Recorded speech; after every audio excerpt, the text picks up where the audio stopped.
she's a great player. She's a high IQ player.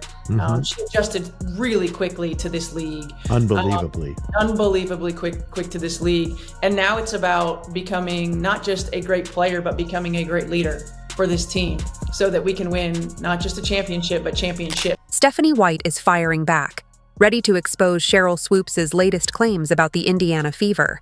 In her podcast, Swoopes stirred controversy, but White isn't holding back. This showdown promises major revelations and drama ahead.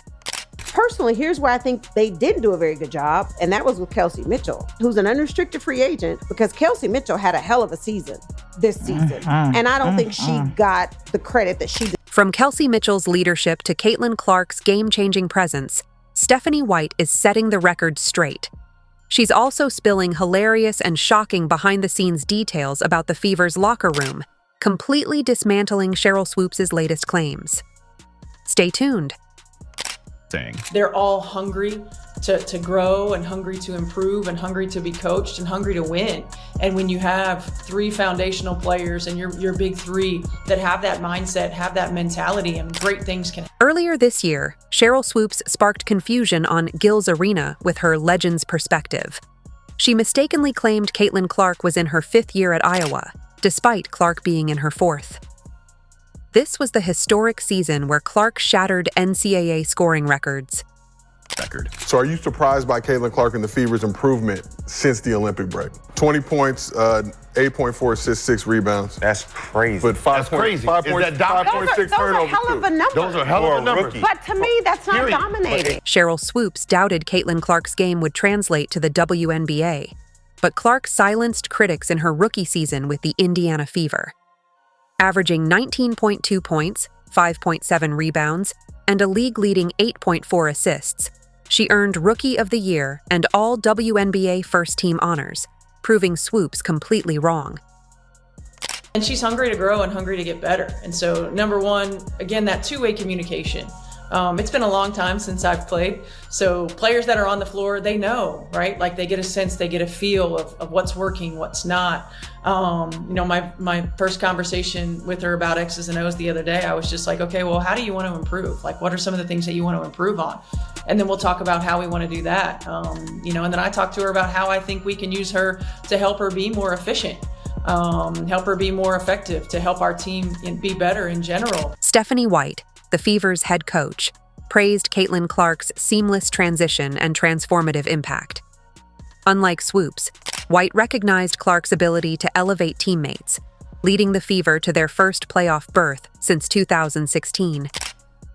I've never seen in the NBA a player that can throw the ball ahead on the break better than her. Or him. Anyone. I had Isaiah, I had Hall of Fame point guard. Never anyone better than her. I also think that, like a lot of my great point guards, Hall of Famers, she could play off the ball so well because she knows how to move without the ball, and it wouldn't. As Caitlin Clark's success became undeniable, Sheryl Swoopes shifted her narrative. Abandoning her initial claim that Clark's game wouldn't translate to the WNBA, Swoopes pivoted to critiquing other aspects of Clark's career. However, this wasn't an isolated misstep. It reflected a pattern of bold claims lacking factual support. From her inaccuracies about Clark's college tenure to her WNBA potential, Swoopes consistently missed the mark, but she wasn't done stirring controversy. With Clark thriving, Swoopes turned her sights on a new target, the entire Indiana Fever organization. Her next wave of statements promised to be as bold and divisive as ever. That players are like, this ain't where I want to be. Over there. Yeah. So you have players that are very significant on this Indiana Fever team that are like, Picture a locker room buzzing with laughter, camaraderie, and spontaneous team outings. That's the real Indiana Fever. Despite Sheryl Swoopes' claims of turmoil, suggesting players wanted out due to Caitlin Clark, her narrative doesn't match reality. Was she even talking about the right team? Maybe she meant the Chicago Sky instead. According to league sources, Wetherspoon had lost the locker room because of a culture that catered to the needs of a few players. Dear Lord. the Aces? What is going on in their locker room? Like, this Aces team is falling apart. This is not a coach that I would want to. Stephanie White, the Fever's head coach, dismissed Sheryl Swoopes' claims, emphasizing the team's strong chemistry, work ethic, and Caitlin Clark's uplifting presence. It's a stark contrast to the divided locker room narrative Swoopes attempted to push. I don't think that any one of us can really probably understand, what she goes through on a daily basis. She carries a heavy load, right, with our league and with her abilities, certainly. But where we are from this tipping point in the WNBA. And Fever players tell a different story. Lexi Hull and Erica Wheeler both emphasize how Caitlin Clark's presence has elevated team morale and strengthened their bond on and off the court. She's she'll just throw out comments that are just funny. Hull counts. Lexi Hull credits Caitlin Clark for her confidence and positivity, while Erica Wheeler highlights Clark's humor in easing tense moments during crucial games. All we do is have fun. With Caitlin Clark, we never take anything serious. I tell people all the time. This isn't about creating drama. It's about building a unified team. From management to players, the message is clear. The Indiana Fever are united. Their locker room isn't a ticking time bomb, but a space for growth, support, and laughter. Every sign points to a team thriving together. But Sheryl Swoopes wasn't finished. She shifted her focus to a new target, Kelsey Mitchell, a player who'd been with the Fever through every challenge. Swoopes' upcoming claims would take things to even wilder extremes, setting the stage for more controversy. Because Kelsey Mitchell had a hell of a season this season. Kelsey Mitchell's breakout season was nothing short of extraordinary. She averaged 19.2 points per game, shot 40% from beyond the arc, and played a pivotal role in leading the Indiana Fever to their first playoff appearance in 7 years. These numbers speak volumes about her skill and impact, showcasing a player at the peak of her game. However, Sheryl Swoopes offered a different perspective, claiming that Mitchell wasn't getting the credit she deserved from the Fever. But does this bold statement hold water? The facts tell a different story. Mitchell's field goal percentage of 46.8% was a career best, and it wasn't just about her stats. Her leadership and contributions were crucial in ending the Fever's playoff drought. It's really exciting. I mean, certainly, you think about Kelsey Mitchell, and she's been through the lulls in the Indiana Fever franchise, and now to be on the other side of that, as a cornerstone. And, every team has a big three, right? And you think about having a great wing like her, and a great point guard, and a generational player in Caitlin Clark, and a great post player. The Fever didn't overlook Kelsey Mitchell's contributions. Team president Kelly Krauskopf called Mitchell a cornerstone of the team, sending a clear message that she is integral to the Fever's future success. We wouldn't be where we are today without Kelsey Mitchell. I mean, she's clearly a very foundational piece. She's got 7 years of being in and out of this building. She went through. Did playing alongside rookie Caitlin Clark overshadow Kelsey Mitchell's brilliance? Quite the opposite. Analysts noted that Clark's league-leading assists actually created more scoring opportunities for Mitchell. It was a partnership that elevated both players. Mitchell herself never expressed feeling underappreciated. Instead, she voiced deep gratitude toward the Fever organization and her teammates. Far from neglected, she was a player who felt fully supported and valued. Always kind of flew under the radar. I've always kind of been that person or that player, very conservative, very an introvert. So now I get to see the flip side of it. And it's kind of funny. I can laugh about it because I know it's come from a genuine place, but I embrace it from a standpoint of people not guaranteed to see me play, and now that they do, So, what are we left with? A star player in Kelsey Mitchell who's thriving, a team that appreciates her value, and a narrative from Sheryl Swoopes that doesn't align with the facts. This serves as a reminder that the most dramatic stories often come from speculation. But Swoopes wasn't finished yet. Just when it seemed like she'd run out of grievances, she turned her attention to another figure in the Fever organization, Christy Sides. Her departure would soon become the next controversial chapter in Swoopes' ongoing saga, and trust me, you won't believe what she had to say about it. She did as good of a job as she could have.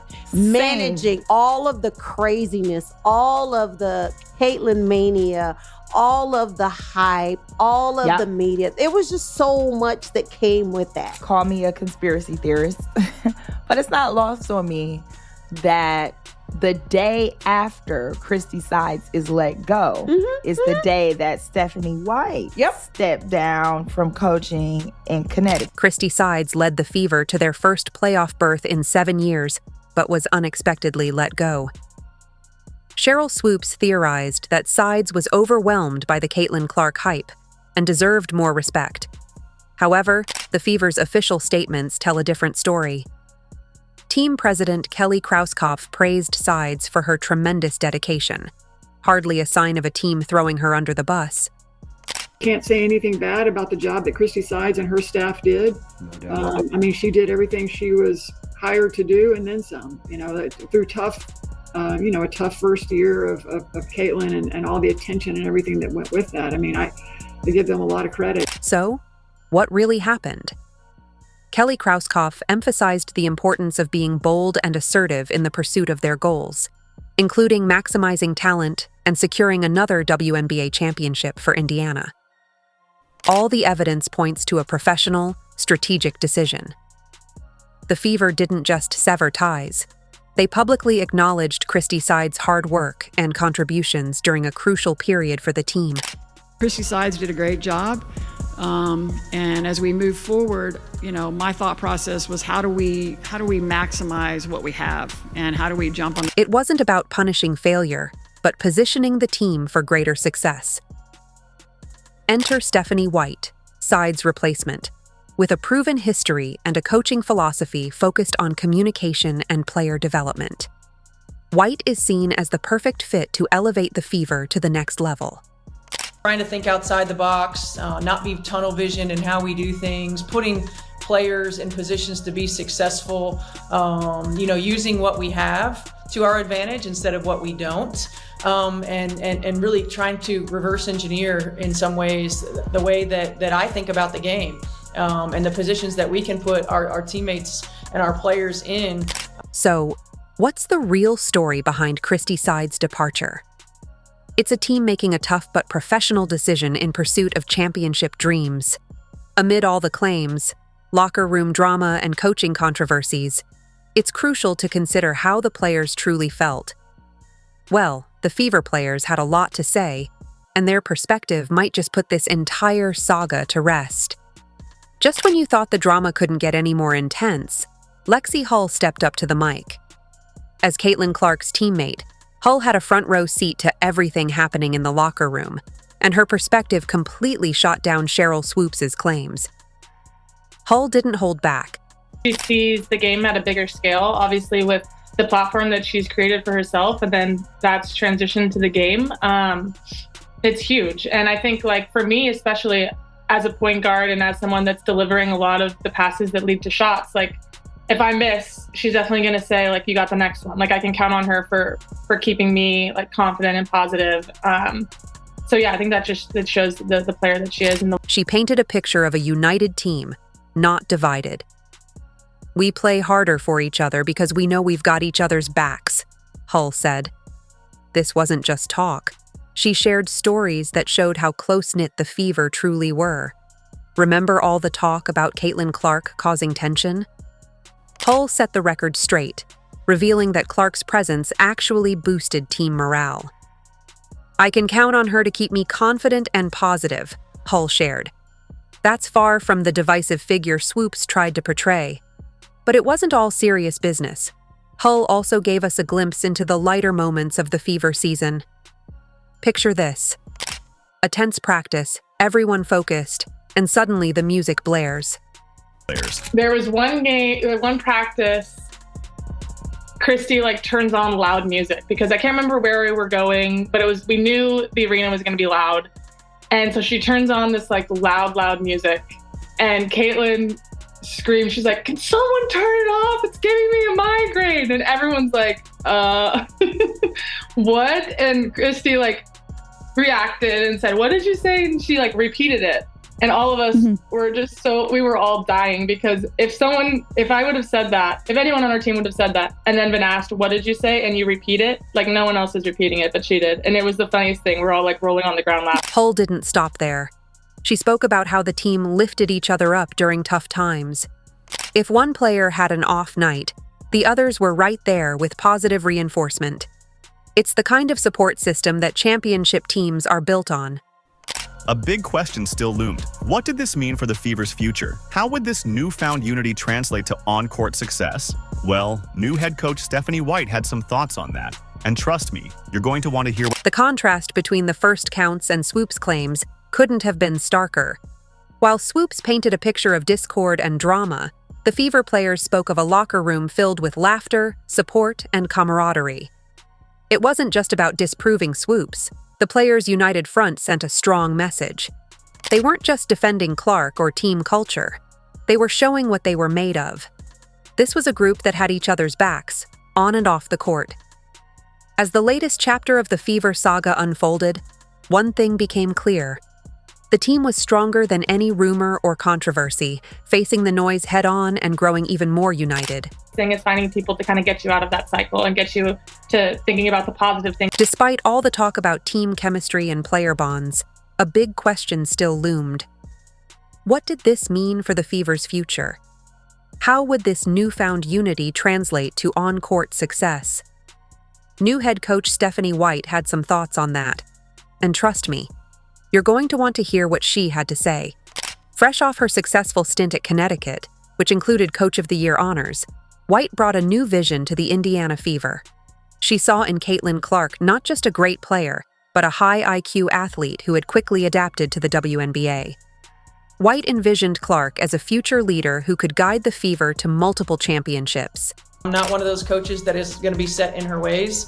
Not one of those coaches that isn't, I'm willing to try new things. White's approach stood out as she prioritized building strong relationships with key players like Kelsey Mitchell and Aaliyah Boston. Her first conversation with Clark wasn't about strategies, but about how Clark wanted to improve, fostering open communication. What's your approach when you're coaching greatness like that? Yeah, I think first and foremost, just talking basketball, right? Just having general basketball conversations. About what she's watching, what she likes, what are some of the things what are some of her thoughts from, not just what the Indiana Fever have done, but from the game of basketball in general. The coach's strategy was clear. Play with great pace and allow players to use their instincts. We want to make plays, not run plays, White stated, hinting at a dynamic basketball style. She also integrated analytics into defensive strategies, emphasizing communication and commitment to defense. With her championship experience and talent development track record, White was focused on creating a lasting legacy for the Fever. Our goal is to win championships and hang banners, she declared. Our players to use their instincts and to play free. We want to make plays, not run plays, right? We want to have sets that give us certain spacing that we want, depending upon our rotations, who's on the floor, who we want to attack, what matchups we want to get to, how can we manipulate them. So we'll have certain play calls that just give us space to operate. And then whichever play we make, whichever pass we make determines, one of three actions that our players can read from. And so really giving them the freedom to play within. White's dedication to Clark's development was evident, having followed her career since 8th grade and maintaining strong ties with her college coaches. This commitment reflected her focus on integrating Clark into the Fever's system. As White outlined her vision, it was clear the Fever were striving for greatness. With White leading, Clark on the court, and a talented roster, the future seemed promising. Could this be the dawn of a new era for Indiana basketball? It's our job then as coaches to continue to put them in positions to succeed, and our job as a franchise to put the pieces around them that will fill some of the gaps and fill some of the holes, and ultimately our goal is to win championships and to hang banners. As the dust settles on Sheryl Swoopes' claims, the true story of the Indiana Fever shines through. Picture this: the team huddled together, sharing laughs and stories over a post-practice meal, That's the Fever spirit. Looking ahead to 2025, the excitement is palpable. Stephanie White's championship vision isn't just talk, it's backed by a roster full of talent. Caitlin Clark's immediate impact, combined with Kelsey Mitchell's scoring and Aaliyah Boston's dominance, has fans on the edge of their seats. With White's leadership and a united locker room, the Fever are poised for something special. Are you ready for this new era? Let us know in the comments. If you enjoyed, leave a like and subscribe. More videos are on screen now.